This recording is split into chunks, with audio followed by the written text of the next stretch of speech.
Bien, pues termino ya el libro Pastoreando el rebaño de la editorial Wattower, de los Testigos de Jehová. Libro, como ya he dicho anteriormente, pues es un libro para los ancianos. Y este libro, como ya digo, se titula Pastoreen el rebaño de Dios. Primera de Pedro 5:2. Bien, pues este capítulo, el capítulo último, el número 12, se titula Aclaraciones y pauta sobre asuntos varios, como son señalamiento de los desordenados, las bodas, libertad bíblica para volverse a casarse, matrimonio adúltero, abuso sexual de menores, demandas entre hermanos, catástrofes. Bien, pues el punto número 1 lleva como título Señalamiento de los desordenados. Punto número 12.1. En ocasiones es necesario señalar a quienes demuestran una total falta de respeto al orden teocrático, aunque no esté cometiendo un pecado grave que exija acción judicial. W99, 15 partido 7, página 29 al 31. Ejemplo de ello sería una persona holgazana o criticona en grado extremo, o que habla continuamente de cosas inútiles y acostumbra a meterse en lo que no le atañe. Segunda de Tesalonicenses 3:11. También lo sería cualquiera que pretendiera aprovecharse económicamente de los demás. También sería cualquiera que pretendiera aprovecharse económicamente de los demás. También los que participan en diversiones indebidas o que saliera con una persona del sexo opuesto sin estar libre, legal o bíblicamente para hacerlo. O de página 150 y 151.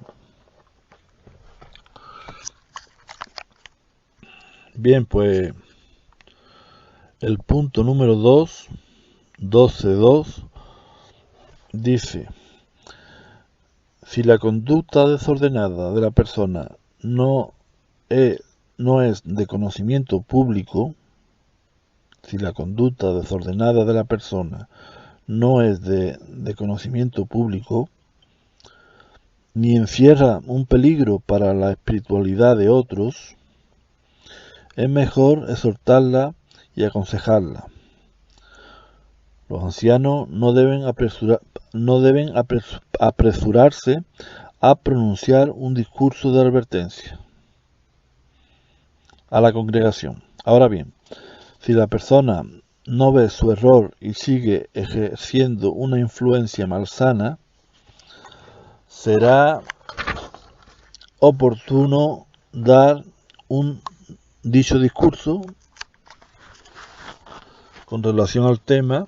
Esto damos lectura a segunda de Tesalonicenses 3, versículos 6, 14 y 15. W99, 15 partido 7, página 29 al 31. Y también W85, 15 partido 4, página 30 y 31.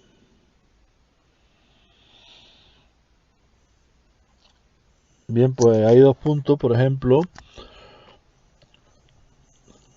señalamiento por salir con un incrédulo.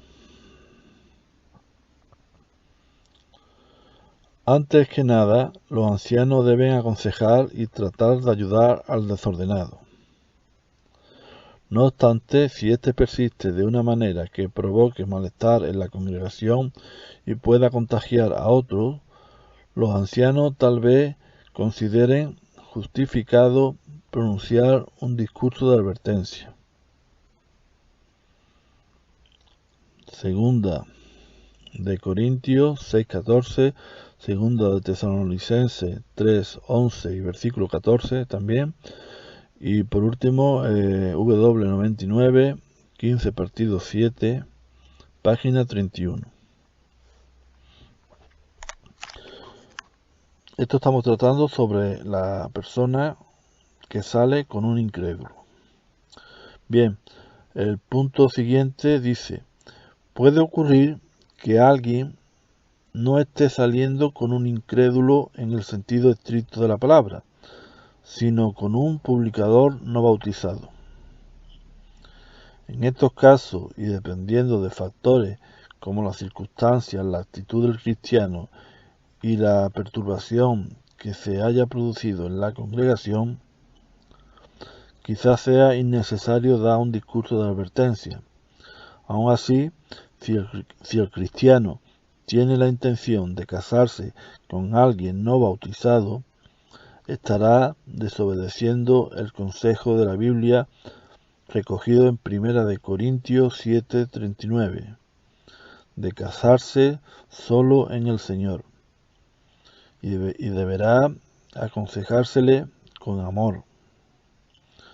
Los ancianos usarán la razón y el discernimiento para determinar si la situación es tan seria y alarmante que exija un discurso de advertencia. OD, páginas 150 y 151. W 04 1 partido 7, página 30 y 31. Punto 12.3. Si el desordenado se avergüenza de su conducta y se enmienda, entonces cuando los ancianos de la congregación observen su cambio, podrá decidir individualmente poner fin a la limitación que le habían impuesto y reanudar su trato social con él. Esta acción le indicará a la congregación que la persona ya no está señalada.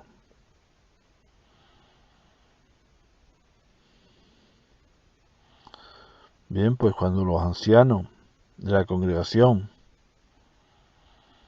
ponen fin a la limitación del trato social, o sea que le habían quitado ese trato social con él, pues al reanudarlo, pues ya los demás ven que ya no está señalada tal persona.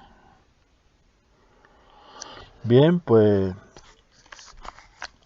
el punto número 12.4 sobre las bodas dice que los ancianos pueden celebrar la boda de dos cristianos o de dos publicadores no bautizados que van camino del bautismo. Si los contrayentes desean que un anciano en particular los case, podrán abordarlo personalmente, pero si no tienen ninguna preferencia, el cuerpo de ancianos puede designar a uno.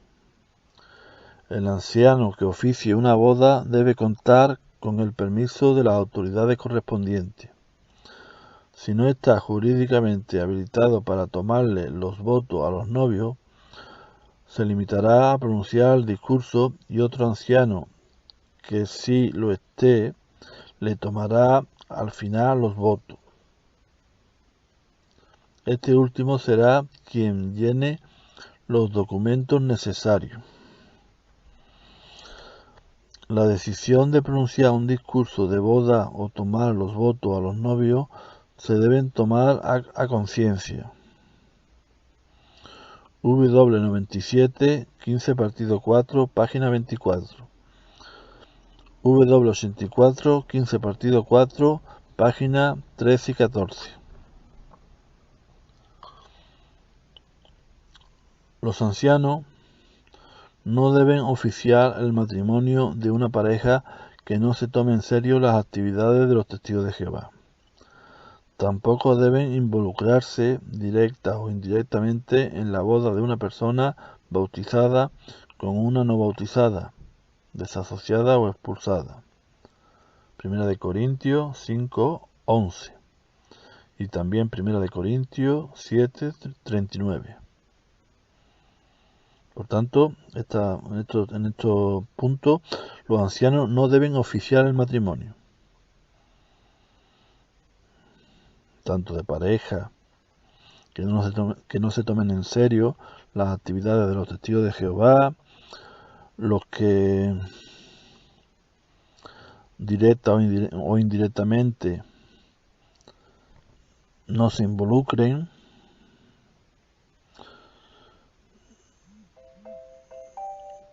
o sea, tampoco deben involucrarse en directa o indirectamente en la boda de una persona bautizada con una no bautizada, y menos aún desasociada o menos aún expulsada. Bien, pues esto está claro. Sería incorrecto participar en una segunda boda años después de la ceremonia inicial, pues eso daría a entender que la primera no tuvo validez legal. W0615 W0615 partido 10, página 19, párrafo 8.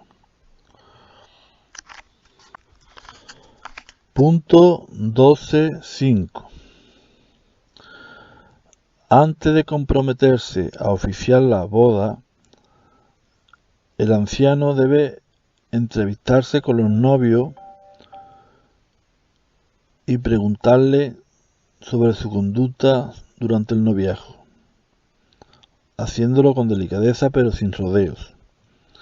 Asimismo, se asegurará de que todos los que vayan a participar en la ceremonia conozcan y sigan las directrices establecidas en nuestro Ministerio del Reino de noviembre del 2008, página 3, la atalaya del 15 de octubre del 2006, página 18 al 31, la atalaya del 15 de abril de 1997, página 23 a 26, y la atalaya del 15 de abril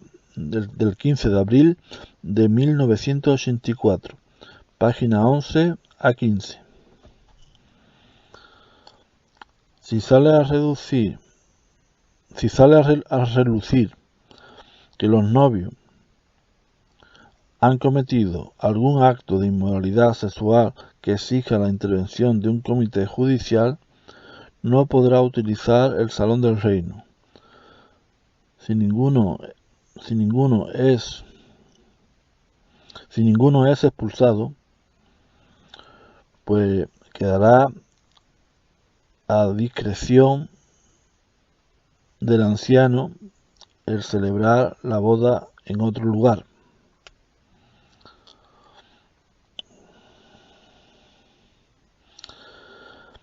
El anciano también debe de indagar sobre los preparativos para la boda y la recepción,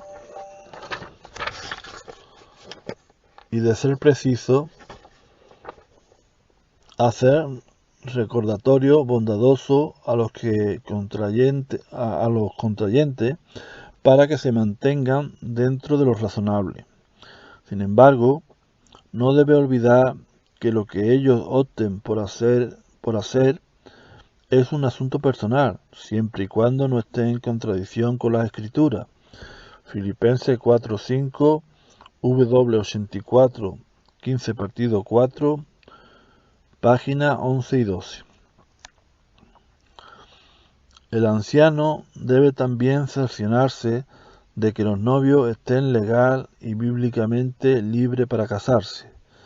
Si uno de los contrayentes estuvo casado antes, pedirá ver la sentencia de divorcio para comprobar que éste quedó finalizado. Asimismo, debe asegurarse de que el divorcio fue bíblico. Si la persona se divorció antes de bautizarse,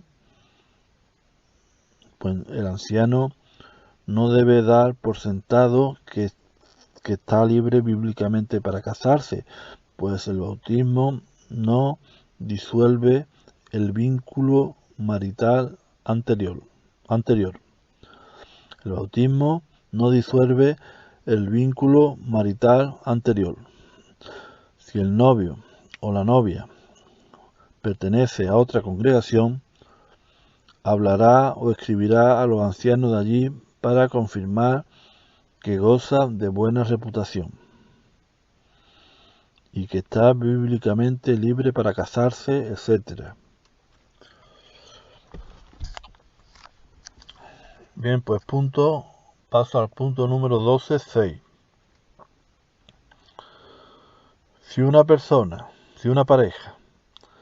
Si una pareja desea utilizar el salón del reino, debe pedirlo por escrito con bastante tiempo de antelación, indicando el día y la hora exactos de la ceremonia. El comité de servicio atenderá prontamente la solicitud en nombre del cuerpo de ancianos.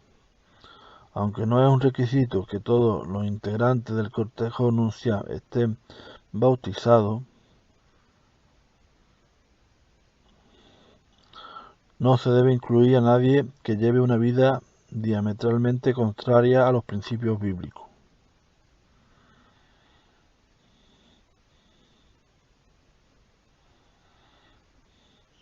Repito, aunque no es un requisito que todos los integrantes del cortejo nupcial estén bautizados, no se debe incluir a nadie que lleve una vida diametralmente contraria a los principios bíblicos. KM 11, partido 08, página 3, W8415, partido 4, página 15.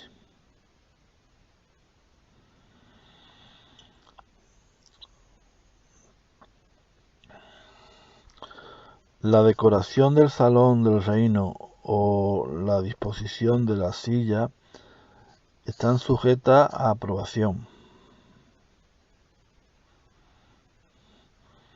Solo puede tocarse música seleccionada de Melodía del Reino o de nuestro cancionero Cantemos a Jehová.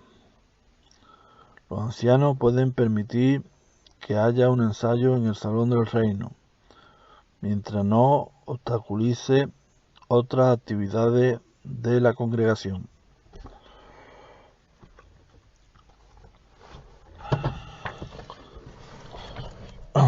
Pasando al punto número 12.7, dice que el discurso de bodas debe comunicar dignidad, decoro y seriedad. Hebreos 13.4. Su finalidad es grabar en la mente de los novios y de todos los presentes los deberes asignados por Dios que los esposos deben asumir y cumplir en total armonía con las Escrituras. No es apropiado contar historias humorísticas ni leer poemas con el simple objetivo de entretener al auditorio. Si la sucursal proporciona un bosquejo en el idioma local, debe utilizarse. Punto 12.8. Dado que muchas de las pautas expuestas suelen darse únicamente a los ancianos de la congregación, debe utilizarse a ancianos nombrados para oficiar las bodas, si los hay. KM 11, partido 08, página 3, W84, 15, partido 4, página 13 y 14. Además, puesto que ellos son maestros autorizados de la palabra de Dios, son los más indicados para descartar los importantes principios bíblicos aplicables en estas ocasiones especiales. Primera de Timoteo 3:2.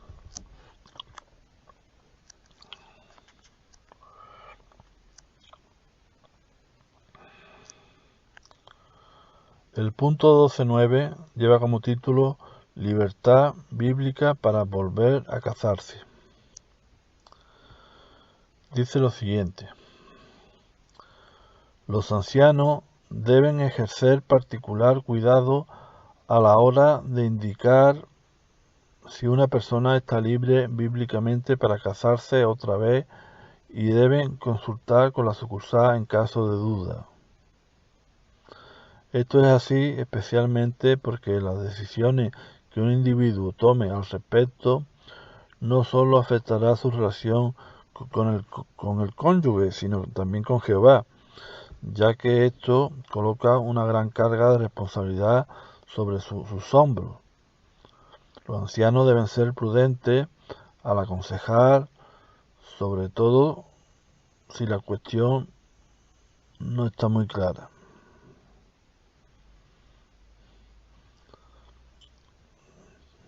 Lucas 12:48, Santiago 3:1.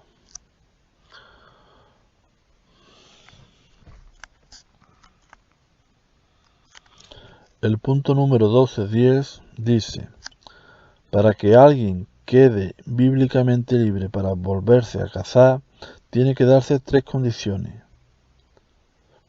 Ponea el repudio, oposición a la reconciliación por parte del cónyuge inocente y un divorcio legal y definitivo.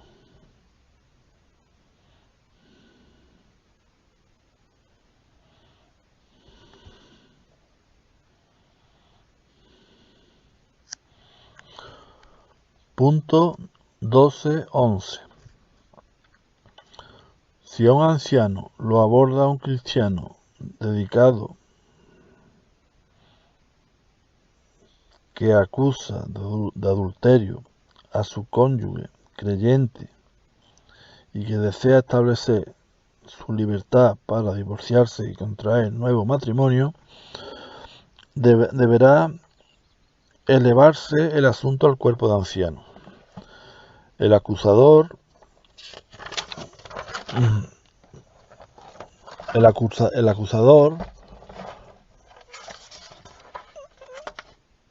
no está libre a menos que las pruebas que demuestren el pecado sean suficientemente para justificar la creación de un comité judicial.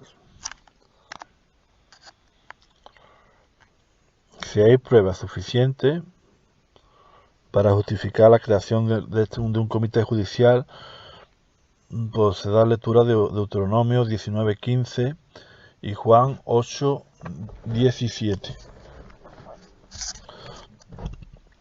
Si el cónyuge acusado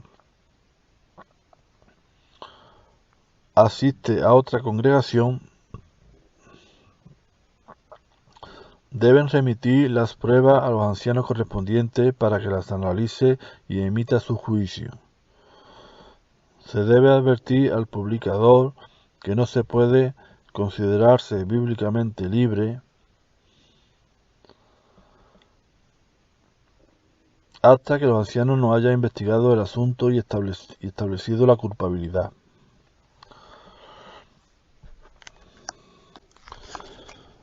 Bien, pues el punto 12.12 dice: en algunos casos no se puede probar que hubo adulterio, pero sí se puede establecer por una confesión o por el testimonio de 2 o más testigos que el cónyuge pasó toda la noche en la misma casa con una persona del sexo contrario o con un conocido homosexual en circunstancias indebidas.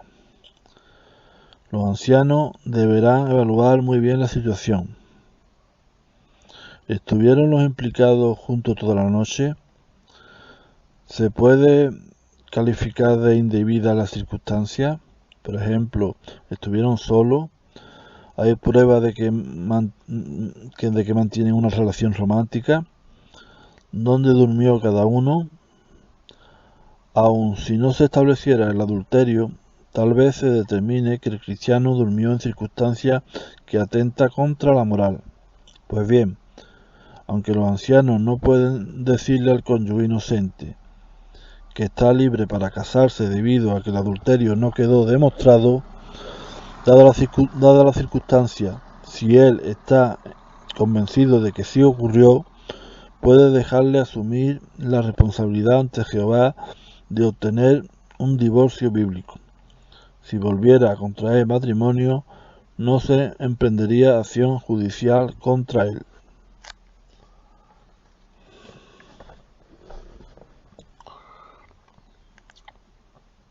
El punto 12.13 dice: aun si el cónyuge acusado no es testigo de Jehová, expulsado, desasociado o nunca bautizado, por lo general también se requiere que dos testigos establezcan la falta que servirá de base a la libertad bíblica.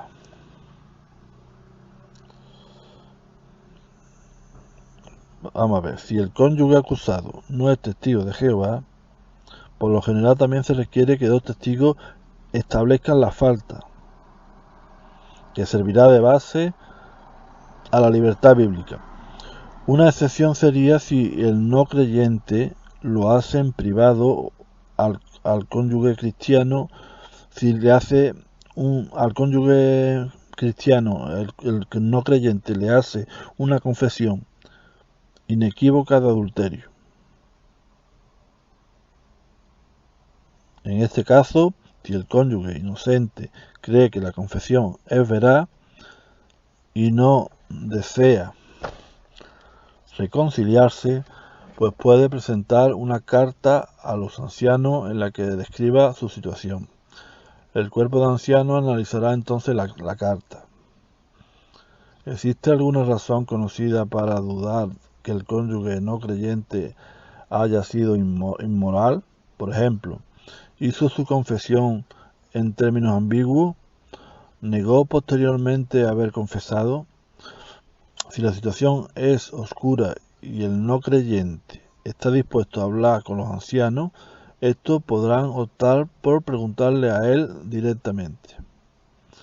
Si no existe una razón conocida para concluir lo contrario, puede dejar que el cónyuge inocente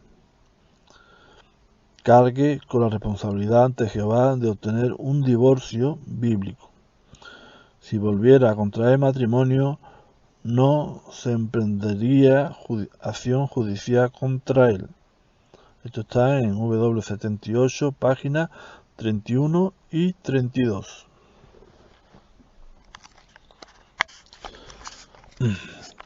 Punto 12.14. Las siguientes acciones indican el repudio por parte del cónyuge inocente. Un punto. El cónyuge inocente entabla el divorcio, ya sea antes o después de enterarse del adulterio.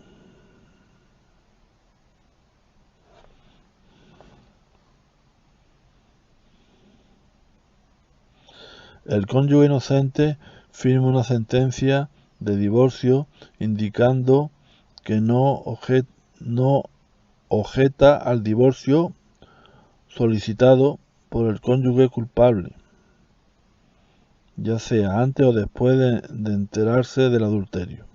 Nota: en algunos países es posible que el cónyuge inocente pues firme los papeles de divorcio que estipulan la custodia de los hijos y la pensión de alimentos sin indicar si está de acuerdo o no con el divorcio. Su firma no implicaría de por sí que repudia al cónyuge culpable.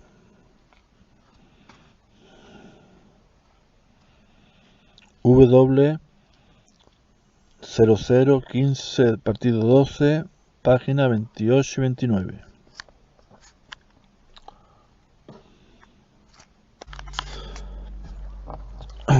Bien, pues otro punto o último punto sería: aunque el cónyuge inocente expresa verbalmente su perdón y no solicita el divorcio, se niega a reanudar las relaciones sexuales por un periodo de tiempo muy prolongado, digamos un año o hasta varios años, antes de decirle al cónyuge culpable que tiene base bíblica para pedir el divorcio. Los ancianos deben consultar con la sucursal. Nota: el cónyuge inocente no está obligado a decidir rápidamente si perdona o no. W75, página 319 y 320. O sea, repito, aunque el cónyuge inocente expresa verbalmente su perdón y no solicita el divorcio, se niega a reanudar las relaciones sexuales por un periodo de tiempo muy prolongado, digamos un año o hasta varios años, antes de decirle al cónyuge culpable que tiene base bíblica para pedir el divorcio.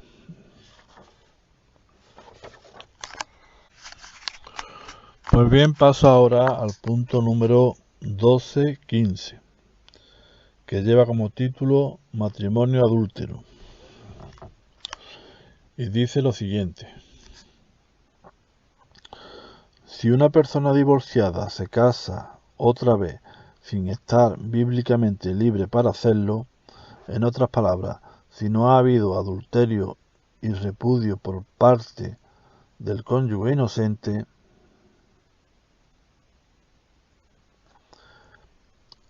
entra en un matrimonio adúltero a los ojos de Jehová. Ha contraído matrimonio con alguien estando todavía atada a otra persona. Este tipo de matrimonio amerita acción judicial.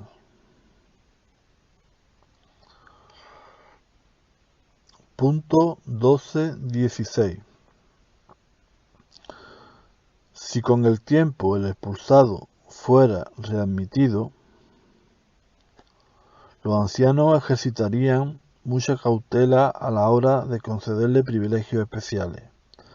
Podrá participar en la limpieza y reparación del salón del reino al que asiste. Más adelante podrá intervenir en la escuela del ministerio teocrático, si con ello no se perturba a otro.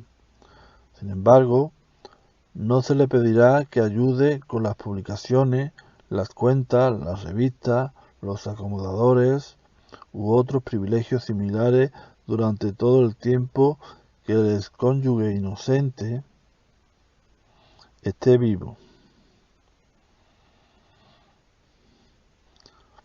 Permanezca sin casarse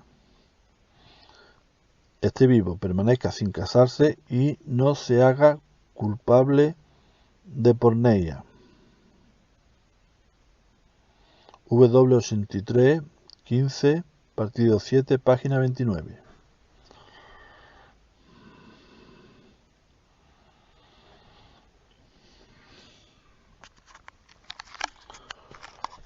Bien, pues el punto 12.17 dice: si un cristiano no entra en un matrimonio adúltero,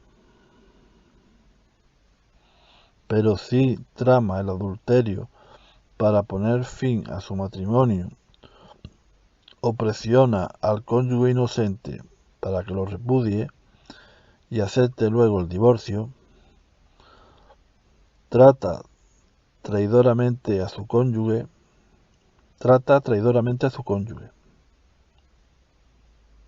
Esto está en Malaquías 2, 14 al 16. Sus acciones son equiparables a la del que entra en un matrimonio adúltero y no podrá recibir privilegios especiales por muchos años.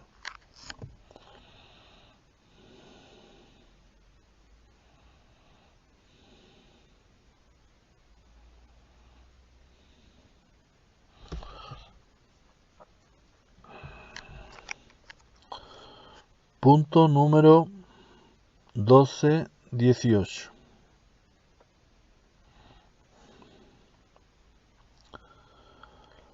Abuso sexual de menores. Cuando se enteren de una acusación de abuso sexual de menores, llamen enseguida a la sucursal para obtener orientación, sea cual sea la edad actual de la víctima o la que tuviera en el momento del supuesto abuso, o incluso si los hechos ocurrieron antes del bautismo del presunto culpable. Pues la sucursal le indicará cómo proceder en cada caso.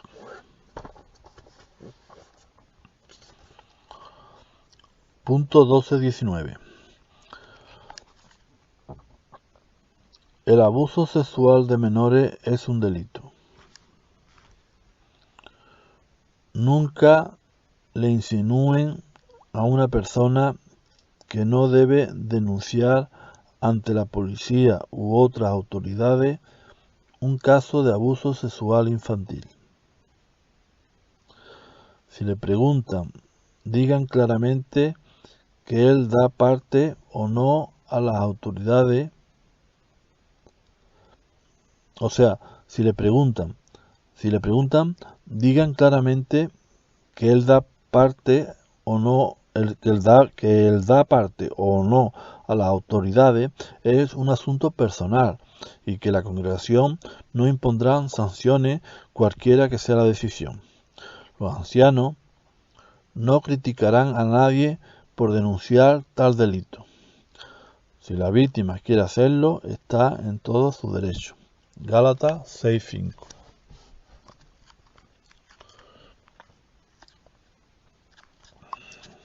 Bien, pues el punto 12.20 dice lo siguiente. Cuando una persona de quien se sepa que ha abusado sexualmente de niños se mude a otra congregación, el comité de servicio enviará una carta de presentación en la que propone datos completos y detallados de su historial y situación actual. Las cartas que la sucursal haya enviado concerniente a dicha persona no deben fotocopiarse ni mandarse a la nueva congregación, pero sí se le debe informar claramente de las restricciones especificadas por la sucursal. Deberá enviarse a la sucursal una copia de la carta de presentación.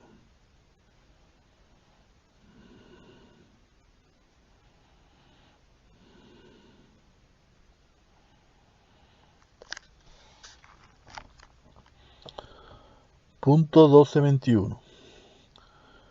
Cuando un hermano que niega una acusación de abuso sexual de menores lanzada por un solo testigo se mude a otra congregación, lo indicado es escribir a la sucursal antes de mandar cualquier información sobre él a los ancianos. Sería muy útil que la carta contuviera un resumen detallado del asunto y explicara el estado espiritual y las circunstancias personales tanto del acusado como del acusador. Con respecto al acusado, se ha de dar respuesta a las siguientes preguntas. ¿Cómo interactúa con los niños? ¿Advierte haber hecho algo que el acusador pudiera haber malinterpretado como abuso deshonesto, o afirma que no recuerda muy bien los hechos de que se le acusa? Según él, ¿cuáles son los motivos por los que el acusador ha lanzado esa imputación contra él? ¿Se le ha tenido que aconsejar por otros asuntos de naturaleza sexual, como conducta indebida con hermanas adultas o pornografía? 5. ¿Cuál es su estado espiritual? 6. ¿Creen todos los ancianos del cuerpo que no presenta ningún peligro para los niños? Con respecto al acusador. Esto es con respecto al acusado. Pero con respecto al acusador, se debe contestar las siguientes preguntas. Primero, ¿cuál es el nivel de madurez del niño o joven? Segundo, ¿describe actos normalmente desconocidos para alguien de su edad? Tercero, ¿son el niño y sus padres vistos como personas serias y maduras? Cuarto, ¿son sus recuerdos consecuentes o se trata de recuerdos intermitentes o reprimidos? W95, 1 partido 11, página 25 y 26. 5. ¿Qué reputación tienen los padres? 6. Sexto, ¿son maduros espiritual y emocionalmente? Bien, pues tras analizar con minuciosidad el asunto, la sucursal le indicará que hechos, entonces, tras analizar con minuciosidad el asunto, pues entonces la sucursal le indicará qué hechos revelar y cuáles no a los ancianos de la nueva congregación. ¿Qué hecho revelar?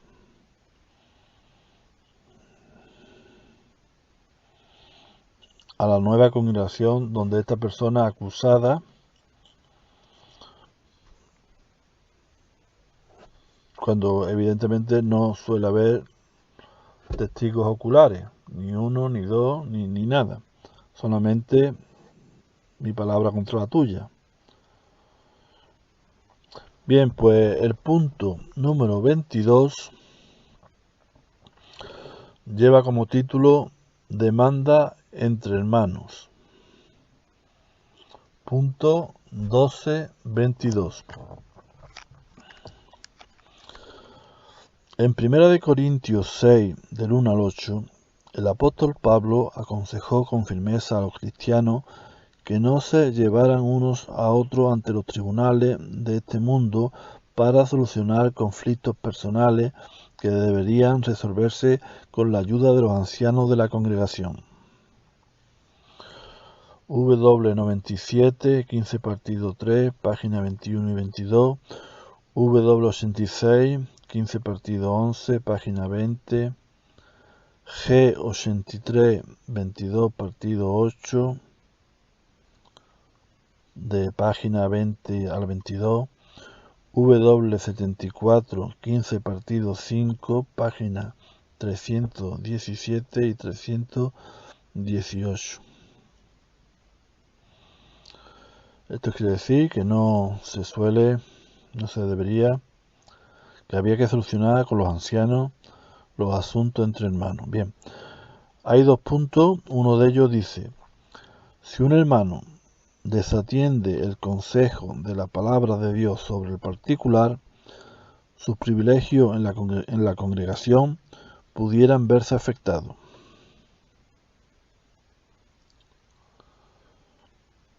Segundo punto, no hay diferencia entre demandar a un hermano o demandar a una empresa cuyos dueños sean todos testigos de Jehová. Se violaría el espíritu de 1 Corintios 6 del 1 al 8 al depositar la confianza en los tribunales del mundo para resolver disputas comerciales entre empresas constituidas enteramente por hermanos.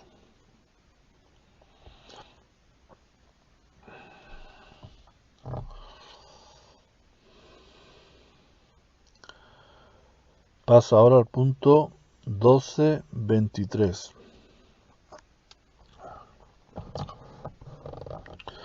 Sin embargo, existen cuestiones legales sobre las cuales la congregación no tiene potestad y por lo tanto se puede llevar a un tribunal sin traspasar el principio o espíritu de 1 Corintios 6 del 1 al 8. Entre ellas figura. Bien, pues hay una serie de puntos con relación a ir a los tribunales del mundo. Trámites de divorcio, custodia de los hijos y pensión alimenticia. Siguiente punto. Cobro de seguros. Si un hermano le acusa a otro cierta pérdida o daño con su vehículo, este quizá tenga que demandarlo para recibir la debida indemnización del seguro. Otro punto. Inclusión a la lista de acreedores en los procedimientos de quiebra. Otro punto. Autenticación de testamento.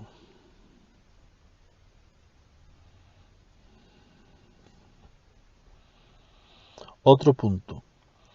Ciertas contrademandas. Por ejemplo, si un acreedor mundano demanda a un hermano, este tal vez se vea presionado a iniciar una contrademanda para su propia protección, aunque la acción implique a hermanos espirituales. Y último punto es el siguiente. Si un testigo bautizado se querella contra otro, el demandado no violará el principio de 1 Corintios 6 del 1 al 8 por defenderse o presentar una contrademanda, sin importar si el asunto se ha llevado antes a los ancianos o no.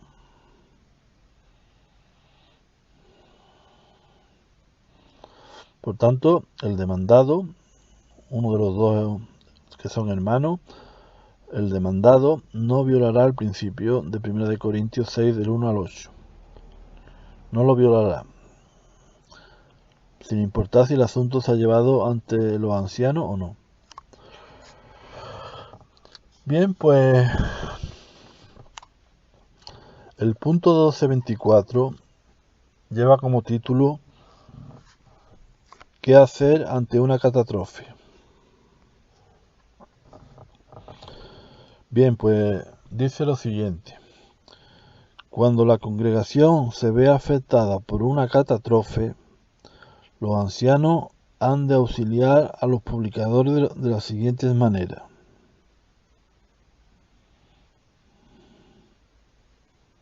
Cuando la congregación se ve afectada por una catástrofe, los ancianos han de auxiliar a los publicadores de la siguiente manera. Determinando rápidamente las necesidades inmediatas de los hermanos. Los superintendentes de grupo pueden tomar la iniciativa para localizar a toda la familia de su grupo y averiguar en qué estado se encuentra. Luego se lo comunicarán al coordinador o en su defecto a otro anciano. Incluso si todos están bien. Siguiente punto. Cubriendo las necesidades inmediatas, como son atención médica, agua, comida y albergue. Juan 13:35 y Gálatas 6:10. Si se anuncia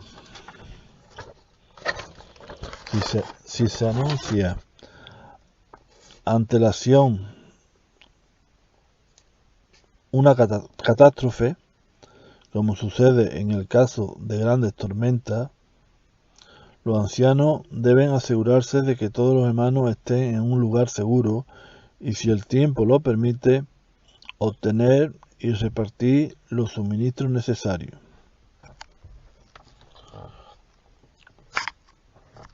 Siguiente punto. Dando apoyo espiritual y emocional. Y reanudando cuanto antes las reuniones de la congregación.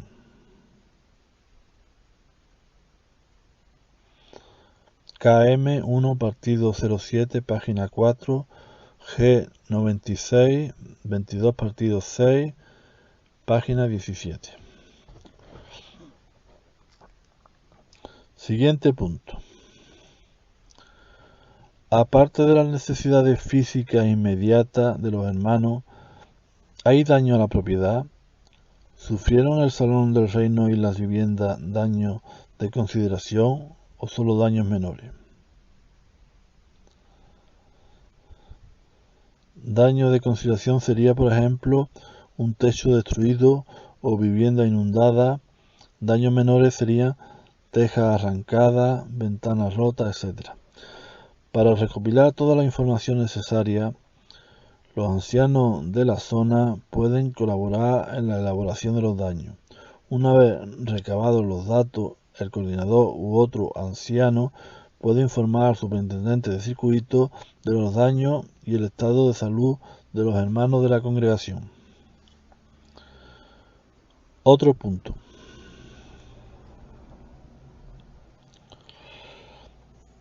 Cuando el superintendente de circuito haya recibido el informe de los ancianos, pues llamará enseguida a la sucursal, la cual determinará si hace falta más ayuda. Bien, pues ya por último, el último punto dice lo siguiente. Se puede dar otro tipo de asistencia, como investigar si el gobierno concede algún tipo de ayuda. W66 15 partido 4 páginas 255 y 256.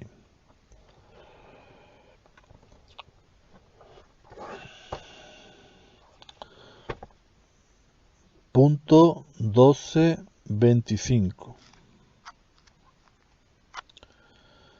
Si la catástrofe ocurre en otra zona, los ancianos pueden tomar la iniciativa en ayudar de las siguientes maneras.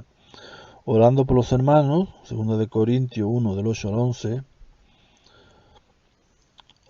Otro punto sería, si desean donar dinero, pueden enviarlo al Fondo para la Obra Mundial en su país, ya sea a través de la congregación o directamente.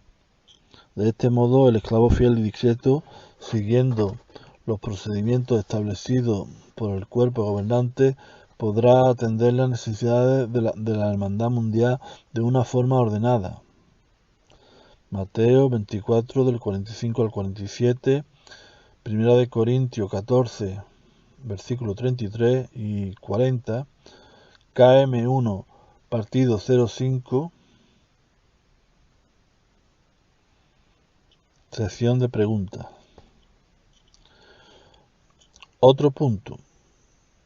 No envíe materiales ni suministros a la zona siniestrada, a menos que los hermanos que están a cargo de la situación lo pidan expresamente. Así se garantiza que las gestiones de socorro y el reparto de víveres se realicen ordenadamente. Y bien, ya por último, el último punto es el siguiente.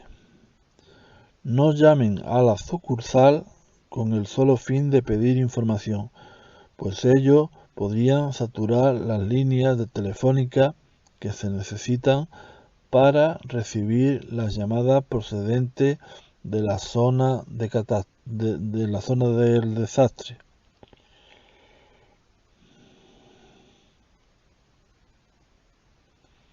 O sea, no llamar para información, puesto que las líneas se necesitan para las llamadas procedentes de la zona del desastre o de desastre.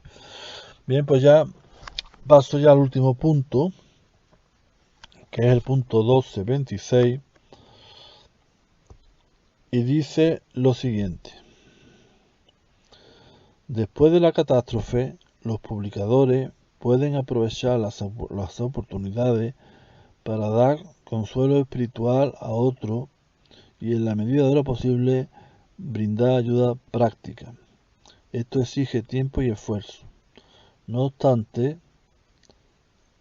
el amor que sentimos por todos nuestros hermanos nos impulsará a hacer lo que esté a nuestro alcance para socorrer a los necesitados. Segunda de Corintios 8, versículo del 1 al 12. Y bien, pues ya con esto termino el libro.